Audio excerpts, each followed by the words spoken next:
What's up, everybody? My name's Big Cam and welcome back to another Comically Boston Breakdown episode, where today we are talking about The Last of Us Season 2 Episode 4, titled Day 1, referring to their Day 1 in Seattle. And this is a breakdown for that episode. And coming off of last week, they arrived fucking Seattle. Pretty, you know, like... Love that little line. But also, there was memes going around last week because last week's episode, you know, Dina, talked Ellie out of just rushing to Seattle with no plan, and Dina's been thinking about it more and more. And this meme I just thought was hilarious. It was like Ellie's plan going to Seattle, and it was just, she just had guns and everything, and Dina was like, listen, you're not gonna bring any medicine, any other supplies on your well-charted path northwest? And this picture was just like Ellie's bag going to Seattle, and it's just a bunch of guns and one vibrator. And I was dying laughing. I was like, that's very Ellie. She was just like, oh, I'm gonna need this, pack the vibrator, pack 18 other guns, we're good to go, baby. You know, like, oh boy. But yes, so last episode they snuck out of Jackson with the help of Seth, and they arrived outside of Seattle at the end of last episode, and they thought it looked pretty non-existent, of wolves, and, pretty dead, and that there wasn't that many people around. They're kind of like, oh, this should be easy. I don't think so. So we open this episode on a group of Fedra officers in the back of a truck listening to Josh Peck's character, but Josh Peck from Drake and Josh, which I just thought was hilarious, is seeing him as this type of role where he's just like dropping F-bombs left and right, and he's talking about these voters, which are the civilians. And what we're really seeing here is that, like, the Fedra agents aren't police anymore. They're not doing anything to help the citizens. Like, they're just punks, really. And, they're all laughing because Josh Peck's talking about a jizz boy splooging everywhere and fucking... I don't know. I couldn't really follow what the story was about because I didn't really care. I was just like, alright, what is Jeffrey Wright doing here? And why is Josh Peck here?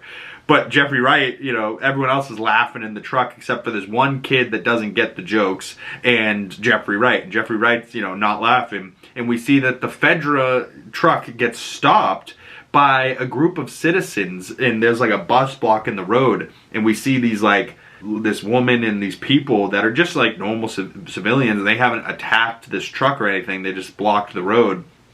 And Isaac gets out to talk to her and shakes her hand, and they're like, you Isaac? And then he turns around and, goes back to the truck, and he pulls out one kid Fedra soldier that wasn't laughing at Josh Peck's jokes, and pulls him out and goes, learn something. And he tosses in 2 grenades and locks the door, and then blows up the Fedra agents in the back of their truck. And, shoots the driver, and then looks at the other Fedra agent kid and goes, all right, make your choice. And that's just kind of like, what the hell? Like, this is where we're left? So Isaac lost faith in Fedra and stood what they stood for, and started the WLF, and, like, became a leader of the WLF and the Washington Liberation Front and the Wolves with these people. And now he has the power, and he's not just taking orders type of thing. Like, he's in control. And that's where we cut to the intro. And then we cut 11 years after to present day, back with Ellie and Dina, and they are checking out a pharmacy, which is interesting from the game because we do go into Weston's pharmacy in the game, and we do see Weston's pharmacy and Ellie outside on Shimmer. So just a nice little Easter egg for game players that remember this pharmacy. But as they're checking it out, and this is day 1 in Seattle for these girls, which is one of the best sections in part 2, in my opinion, because, like, you arrive to Seattle, and then you gotta play your way through these little sections, and you gotta, like, turn on a generator to open the gate, and then you gotta find the codes, and you gotta, like, it's like open world almost, but you gotta, like, search for the clues and the details to find out where you're going, and if you search extra, you can find extra things, like a shotgun in the bank. And there was little things in day 1, like the Barkery Bakery, the getting the gasoline down in the dome and the courthouse, right? Like, there was things that happened in day 1 in the game that I really wanted to happen in the show, but they just didn't, because the game is very, very dense and deep. So they had to, make some type of creative liberties to get the story going in one kind of continuous motion. And like, sure, they could have had all those things I was just talking about, but it would have took up the entirety of this episode, and we wouldn't have gotten any of the Isaac stuff. We wouldn't have gotten any information about the scars, the wolves. We wouldn't have gotten any of that. You know what I mean? And what I think they ended up doing with this episode is good, but this section in the game is so well done, and I really loved it. But in the pharmacy, Dina finds what we think is maybe pregnancy tests, because then she goes, hey, I'm gonna go pee real quick. And we're kind of like, all right, so is Dina just finding out that she could be possibly pregnant here? But whatever she does find out, she seems kind of shook by that. It doesn't tell Ellie, you know, so as an audience, we're like, oh shit, is Dina pregnant right now? And Ellie's like, anything wrong? And she's like, nope, let's go. All right, let's hit it. People to kill, you know, and Dina's like on the back like, oh boy, this complicates things. So then Ellie and Dina on the back of Shimmer ride up and see pretty much a war zone scene, you know, with a bunch of corpses and just a bunch of skeletons on the ground at this point because they've rotted away. And the world's now grown back over it and stuff from the battle that happened here. And Ellie goes and checks out a tank, which is something they do in the game. But Ellie opens up the top of like the tank lid and it slams and makes a huge noise and like, you know, could have alerted people to their location. So they're not being very careful, and Ellie definitely should have been more careful. But Dina's like, what's on the inside? And she goes, just a bunch of fried assholes. And it looks more like Fedra was killing Fedra. So Fedra turned on each other and they started, you know, fighting each other rather than Fedra fighting wolves or Fedra fighting the scars. That ended up being more of like a civil internal war in the Fedra, it looks like. And Ellie just says, well, it's assholes killing assholes, you know. So she's not wrong. But then Dina spots a TV station tower and it's marked with WLF, and Ellie sees it with her binoculars. She's like, all right, let's go. And she wants to rush out, but Dina makes her smarten up a bit and says, think before charging in. And she's like, listen, they're up on the top of a hill. We're in broad daylight. They have the high ground, so they'll see us coming a mile away. Plus, if you mark a giant thing in a giant location telling people where you are, you probably can defend that place pretty well. And, you know, maybe it's a trap saying, hey, come here we are, you know, like, so we got to think things through before just running in, you know? So their plan now is wait until dark and go out on foot, but they need a place to stash Shimmer. So they go to stash Shimmer in a music store nearby, which is a great section from the game where you all of a sudden stumble across this music store, and it's like a completely optional scene in the game. Like, you could skip over this entirely in the game and completely miss this beautiful cutscene that's about to happen. But they end up, you know, stumbling their way into this music store, and Dina goes and bangs on the drums like she does in the games. And then Ellie goes upstairs and finds a guitar in a guitar case, and it's beautiful. And we get this beautiful singing moment where Ellie sings Take On Me to Dina, and it's a beautiful optional moment from the game and now mandatory for the show. And I love it, you know, it brings Dina to tears, and she says, you've gotten pretty good, and all those lessons from Joel, he taught you well. And she's like, she did. And then they kind of have like this awkward silence as Dina like dries her tears, and she's like, hungry? And they're like, starving. So then they go to eat. But I love that Ellie starts singing by herself, and she hears like a creak in the floor and stops and looks at Dina, and Dina's like, keep going, keep going. And, you know, Isabella Merced said about this scene where Ellie's singing to Dina, that this is the moment that Dina realizes that she's in love with Ellie and not just, you know, a friend way type, you know, she's sitting there going, wow, I really love this girl type of thing. And Ellie leaves that guitar sitting against the windowsill to rot forever, you know, like she doesn't put it back in the case for the next person to find it eventually, you know. It's almost like she leaves it there for Joel to play, you know, like, but it also is kind of like the shot in the game where Ellie puts down the guitar and leans it up against a windowsill, and that's like the closing shots of the second game. So, you know, is that kind of like a nod to that, or is this just a beautiful shot with this, you know, Earth has taken back this guitar studio and this guitar and the lighting, like, it just looks so beautiful. But this is 1,000,000,000% a moment from the game, and it's so well done in the game where you see Dina and Ellie singing and Ashley Johnson's version in the game, but like it's almost a shot-for-shot recreation with Ellie on the singing with the guitar and Dina's sitting there watching her. Like I give them so much credit on how much this is damn near a shot-for-shot recreation of that beautiful scene from the game. And it's harder because the game is computer generated, right? So whatever ideas they're having, they're just throwing into the scene. In real life, you have to make that room look like that. You know what I mean? Like, it's much harder in live action, but boy, do they do a great job. Love that scene. But we then cut away from them singing to Isaac lighting a stovetop and talking about how he used to impress women back in the day. He would cook for them. And he's saying all this, you know, about these pots he really wanted and these copper moire pans he always wanted. And now he's using these copper moire pans and he's talking to a naked Scar who he has on the floor. And he's torturing this man by burning him with the pans, and it's like the pans get really, really hot really quick, and they're great for cooking, and the handle doesn't get hot, so you can, you know, hold without like a oven mitt. You can hold the pan handle, get the pan really hot, and you know he's touching it with the pan and burning his skin off type of thing with these pans, and then just putting the pan back on the stove to reheat because the heat doesn't last very long, but it's certainly good for torturing. So Isaac's torturing this man, and he wants to know where the next Scars are going to be attacking from. But the Scar doesn't tell him anything, and he says he will lose, and he's like, we have assault rifles. You guys got bolt-action rifles and friggin' bows and arrows. What makes you think we will lose? And the guy says that wolves leave him every day to become Seraphites, but Seraphites never leave to become wolves. And that's why he will lose, because his people don't even want to be with him, and they're running to become Scars, and damn well knowing that wolves are killing Scars for pretty much sport, you know, like trying to get rid of them. But like it's really like a chicken and egg thing, he says, where like the Scars are killing wolves because the wolves broke the treaty, and the wolves are killing Scars because the Scars broke the treaty. So it's like, you know, both of them think that they're the bad guys when really they're both the bad guys, but they could just be leaving each other alone, and one could be living up in Seattle, and the Seraphites could be living out on their islands. Like it shouldn't be this hard a problem, but fighting continues.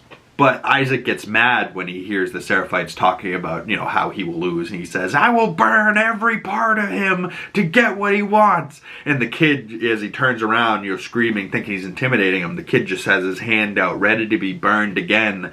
You know, pretty much looking at him like, listen, I'm not telling you shit, but I will get tortured for the Scars all day.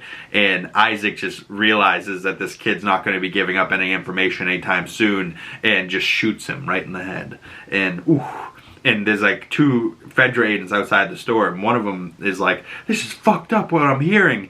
Or two wolves are outside the door, and the Fedra agent that Isaac took at the beginning of the episode, we now see where he is 11 years later, and he's standing outside of the door, you know, guarding Isaac's back with the other guy. And the other guy's like, this is fucked up. I can't believe Isaac's burning this guy and torturing him like that just to shoot him in the head. And this kid has definitely changed and pretty much a shell of his former self. And he goes, good, the Scar got what he deserves. Fucking animals. And, you know, so this poor little kid that was like this sweet, innocent Fedra agent is now like this wolf that has been with Isaac and just like completely desensitized to killing these people, you know, and like this kid that he's been torturing naked, like, oh, Isaac's a brutal man. And, you know, Isaac left Fedra because he was not happy with how Fedra was treating their citizens type of thing, and now Isaac's just as bad as Fedra was. So we then cut over to Ellie and Dina sneaking into the TV station now that it is nightfall, and they find a body with arrows in it, and not one of the people from Abby's group, but a WLF.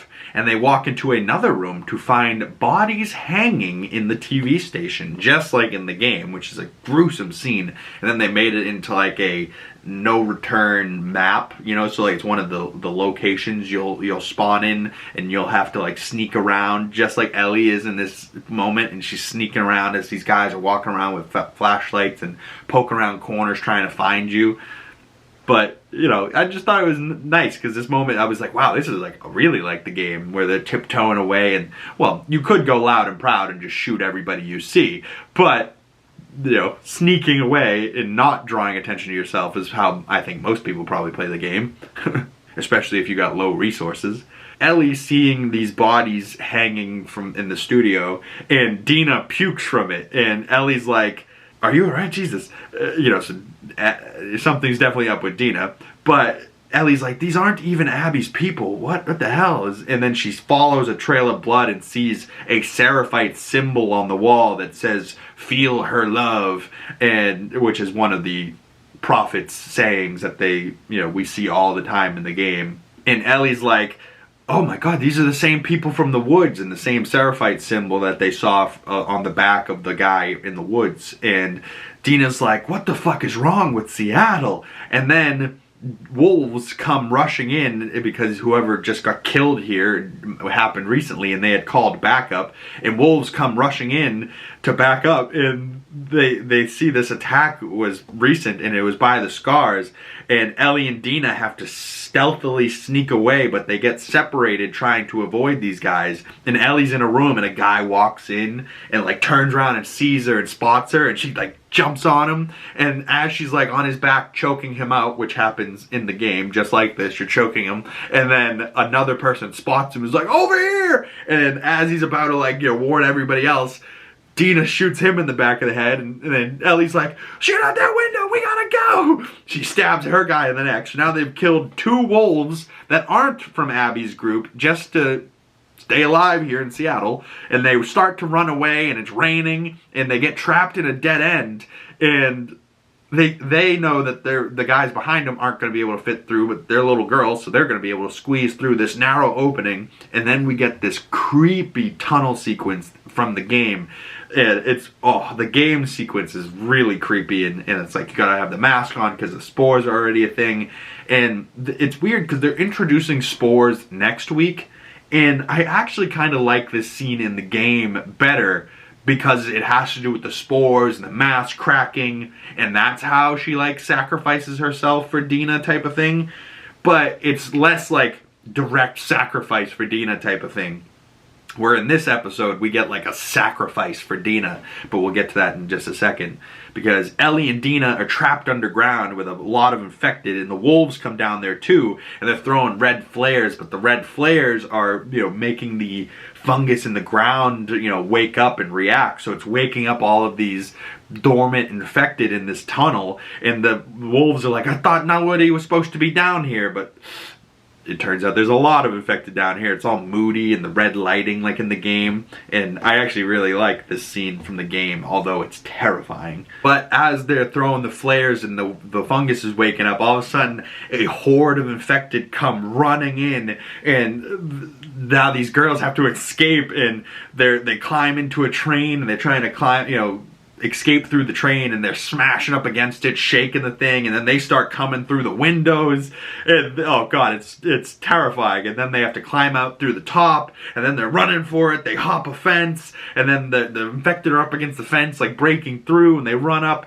and there's then a rusty turn stop, you know, like a train station or a subway station, you go to walk through one of those things that rotate, but it's one of those vertical ones that go like almost like a door at like a fancy hotel, but it's like a metal one, and you know, so she's pushing it and it's rusty, so Ellie's barely through, and then Dina's, you know, she gets through, but Dina's now behind her struggling to push the rusty turnstile, and an infected comes running up about to get Dina, and Ellie sticks her arm in the way and takes a bite, you know, just instinctively, like doesn't even like think about it, just like, you know, sacrifices herself to save Dina, and Dina's shocked that Ellie's just been bitten, and you know, but Ellie, you know, they shoot the infected, they get Dina out of there, and then the infected gets stuck in the turnstile.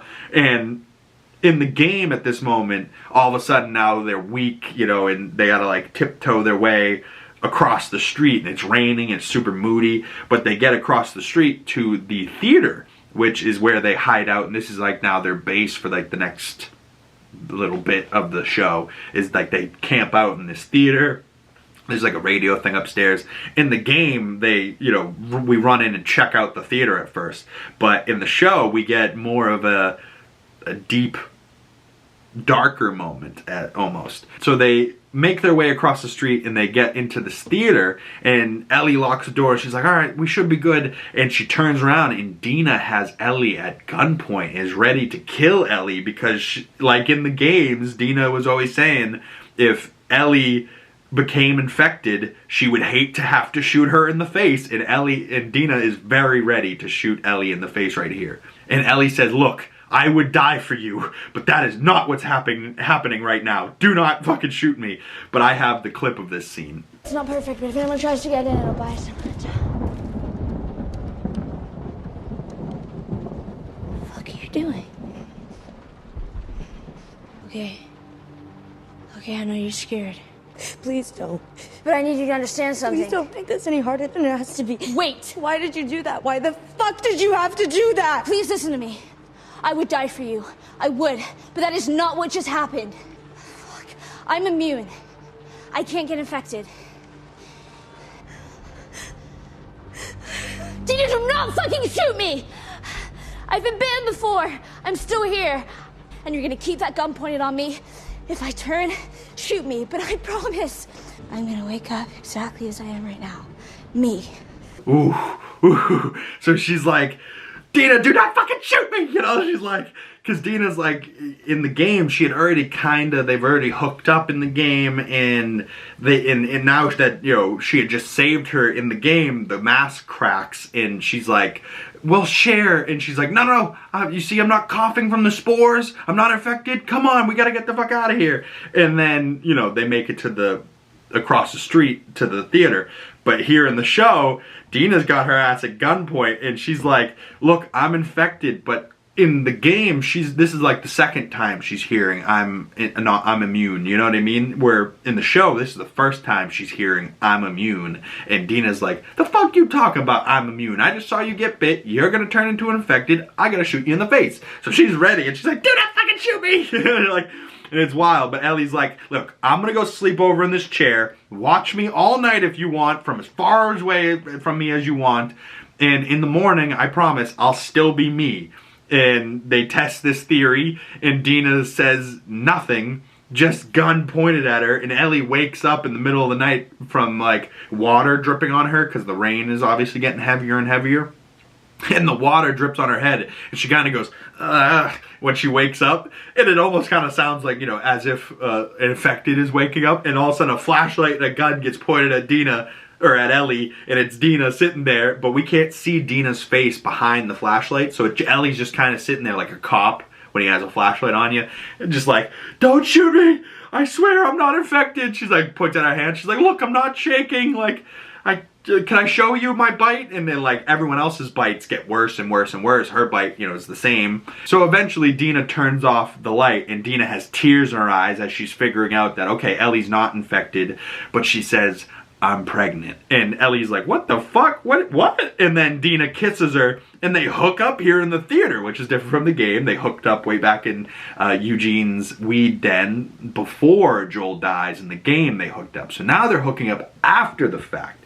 And it's almost kind of like makeup sex now, or like, I'm happy I don't have to shoot you in the face sex, you know, like, but it's also not necessarily full sex, because in the game we see them ripping off clothes and stuff, and then they're, you know, we cut back to them and they're in their underoos and bras type of thing. In the show here, it's kind of quick and nasty, you know, just unbuckle the belt. Ellie's got her hand down Dina's pants. I mean, it's kind of hot, but it's also kind of like, oh, okay, but I felt a little awkward, because I was like, listen, like, you guys just died, like, or just almost died, like, and now they're having, like, this moment where, and it makes sense, but in the game when they hooked up, it was like, they didn't just almost die, they're, like, sleeping out a blizzard, you know, like, and they're trapped, so now they're just enjoying their time together and making the best of it, because they're trapped together in the snowstorm, they can't go anywhere else, right? And then it gets interrupted with them having to go find Joel.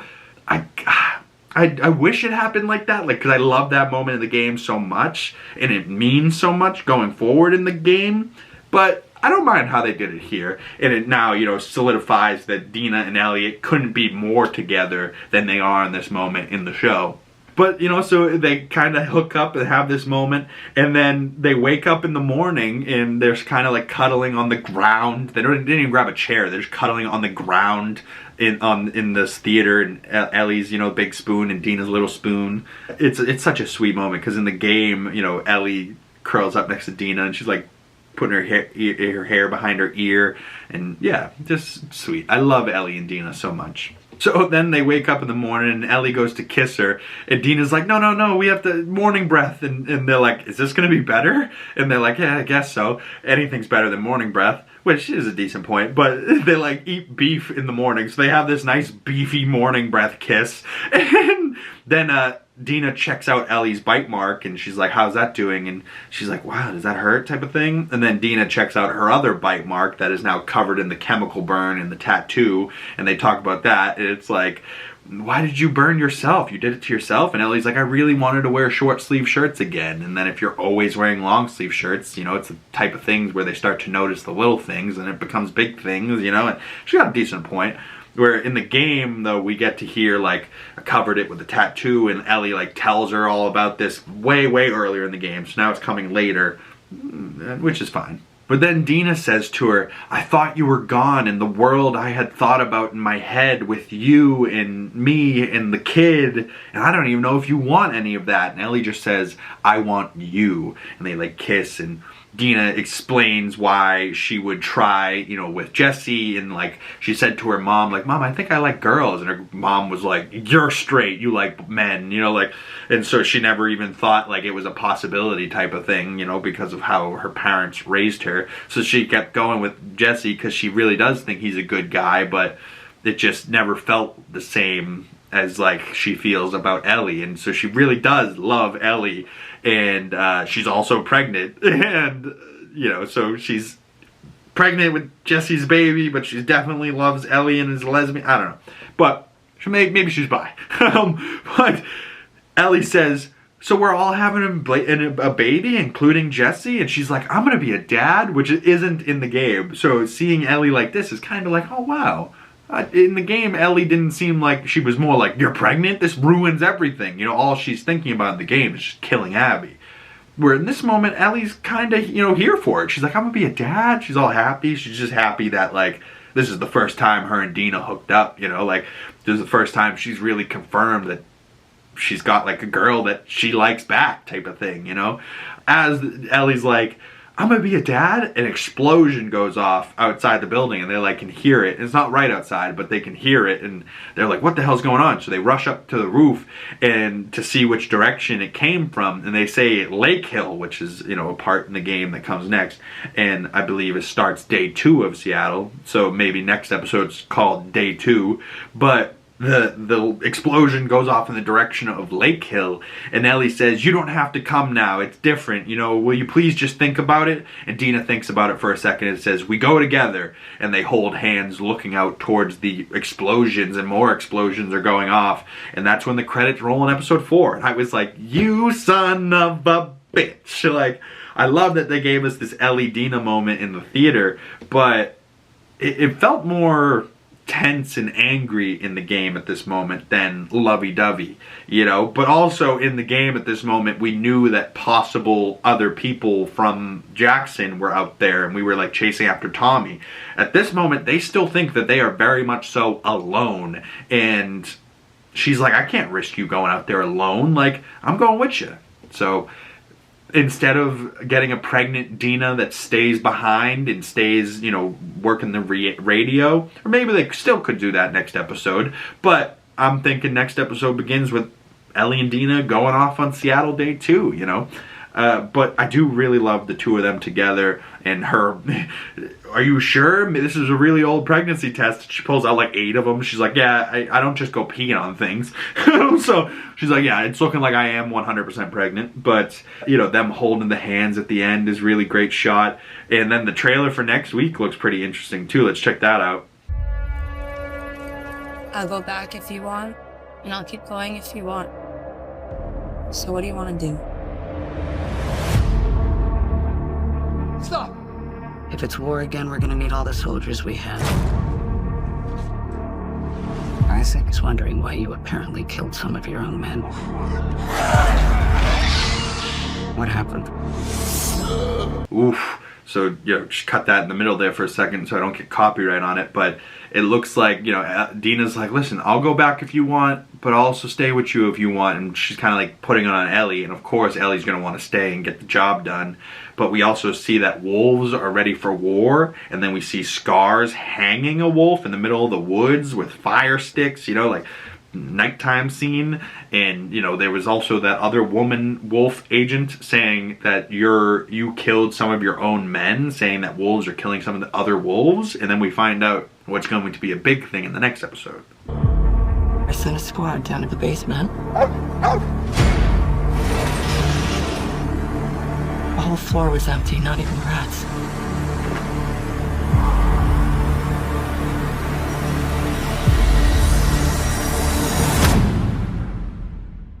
Yeah.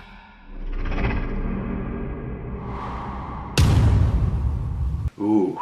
So she sent a whole squad down to the basement. We also saw a shot of Nora running and then Nora grabbing the cable of an elevator as the elevator looks like it's falling. Like, that trailer looks very interesting, and it is the moment in the hospital between Ellie and Nora next week. Episode 5? I mean, there is only 7, so I'm guessing it could be next week. That's nuts, though. Like, the show's moving so much faster than the game, but I guess it has to. But, man, is this such a good show and such a good game. It's going to make me go back and play these moments from the game all over again for, like, the 5th time. But, yeah, so it looks like, a group of wolves went down to the basement and got wiped out by spores. Or we also saw like a red light and like a switch getting flipped. Is that Abby down in the basement of this hospital? Or is it Ellie that gets down in the basement of the hospital? Like in the game, Abby goes up against this Rat King creature, which I wasn't thinking at all we were going to see in this season. Now I'm thinking they might, switch it up on us, and Ellie accidentally stumbles across this Rat King creature down in the basement of the hospital instead of Abby. But I don't know, I feel like that will still come later, maybe even in season 2, because I don't know if we get Lev and Yara with Abby this season, because we haven't really cut back to Abby in the Wolves yet, like we've only seen now the last couple episodes Ellie's perspective, right? And a little bit of Isaac's, but we haven't seen Abby again. We haven't even seen Abby talking to Isaac, right? Like interacting at all. We haven't seen Manny again since that one little spot in the tower, which I thought for sure we were going to see Manny in that hospital or that television tower where we saw him the last time we seen him, where he was with binoculars, but not there. But they're also maybe merging Manny's character with the character in the game that gets cut by the knife, and I think they shouldn't have done that, because that character that is a part of Abby's group but is like a more minuscule character and is not like a Manny or a Mel or an Owen or an Abby, like it's a member but it's not like a key piece. He was kind of like the douche of the group, even to their standards, and so Ellie cuts this guy in the game and then comes back, doubles back on him later and goes, I got your ass, and he's like torturing her, and then Dina comes crashing through the ceiling with glass, and that whole sequence in the game is so well done. And I have a clip here of it that I want to show you guys, because I feel like this whole part in the game with Day 1 of Seattle could have been a really, really interesting story in the show here. But the guy from the game getting, stabbed by Ellie and got you, motherfucker, and then, Dina at this moment is, starting to favor herself, and she's like falling through a ceiling, and especially if she's pregnant, she's starting to like hurt a little bit, so she's not 100%, and is definitely needing some rest, as a pregnant woman. But this is where like she finds information on this guy's girlfriend, and then that's where they go to the television station, and they find the body with arrows in it. And in the game, the body with arrows in it is somebody that Tommy's killed, and it's one of Abby's members. In the show, they go, oh, it's it was killed by scars, and it's not one of Abby's team, but it was a wolf. So, you know, it's just weird. And then also that cutscene in the game is great because it transitions right into gameplay so seamlessly. And, you know, the game is phenomenal. If you're liking the show and you're not a gamer, I understand why you haven't played the games. But if you are a gamer and you're just like, I'm not a big zombie guy, I'm not a horror game type of guy, I promise you, I wasn't either. Play this game all the way through, part 1, part 2, the DLCs, whatever. Play it all. I promise you'll really like it, especially if you're liking the show, and it honestly will make you maybe even like the show even more, or maybe even less in some points for some people. But like episode 3, the game moments I thought were done so well, but there was also some moments in that episode where, you know, we didn't get in the game pretty much at all. So it was like, all right, I like that we got that, like the redemption of Seth, her going and putting coffee beans on his grave, you know, like there's certain things from episode 3 that were great. There was also certain things from this episode that were great. But this episode in particular, I thought the game did really well with day 1. But you're also playing it, so it's a much different medium where they're showing you what's going on through these characters' eyes rather than playing as these characters. And yeah, it was well done, but for some reason this episode I was watching it just going, man, day 1 in Seattle is such a crazy, nutty playing, you know, like, and in the game, you know, spoilers, I think maybe what that made them pivot in the show so much is that day 1 in the game, Shimmer, as you're just riding along, they jump over like this little barricade and a bomb goes off and Shimmer dies. Well, actually gets hurt and then gets shot in the head and dies. And so I think mostly they didn't do that because they wanted to not kill a horse on TV. You know, like if they could get away from killing the horse, I think they were going to do it. And who knows, maybe Shimmer, the same thing ends up happening in a later episode and they just kind of shifted when it happens from day 1 to maybe day 2 or 3. But in the game at this point, they're completely on foot and they are not on horseback anymore. And Shimmer's not just in the music studio chilling, she's dead. You know, like, and that's a huge moment in the game where all of a sudden you're like, think it's calm and they're just talking and you just go whoop, boom, and it's like, what just happened? And then that leads to the moment where Ellie kills the guy with the knife and then Dina saves you falling through the glass, right? Like, and then that leads to the television station, right? Like, that's how it goes in the game, but in the show it goes tank, music station, music shop, and then TV station. It's like, I don't know. I felt like we could have gotten maybe the Barkery, maybe they stumble across the fireplace that Tommy's at. We still don't even know if Tommy's or anybody else from Jackson is in Seattle. We don't think so, but maybe that could be a big surprise. Next episode, Ellie hops down and gets grabbed, and we think it's like Joel's hand, even though we know Joel's dead, and then it ends up being Jesse or Tommy in the show. In the game, it's Jesse, but who knows? I know, spoilers for next week. But comment below your thoughts on The Last of Us Season 2, Episode 4. How have you been liking this second season? How do you like this show? How did you like this episode? I would also like to know if you've played the games or not, and how do you like those. But also comment below where you are on the world watching this. I'd love to know where these other Last of Us fans are from. Myself, I'm from Boston. So thank you guys so much for coming on by. My name is Big Cam. If you would like to follow my other social medias, links down in the description down below. Follow me pretty much anywhere. Big Cam, 2 G's in the Big. Thank you guys so much. If you'd like to support the channel and you wouldn't want to miss next week's episode of The Last of Us Episode 5 breakdown, hit that bell so you get the notifications. And the best way to support the channel is subscribing, hitting that like button, and commenting down below. All goes a long way. Hit the share link button, share this video with a friend. All those things help the channel grow, and I really, really appreciate it. So thank you guys for coming by. And if you made it this far, I really love you and appreciate you. And I will see you beautiful people in the next one. Peace!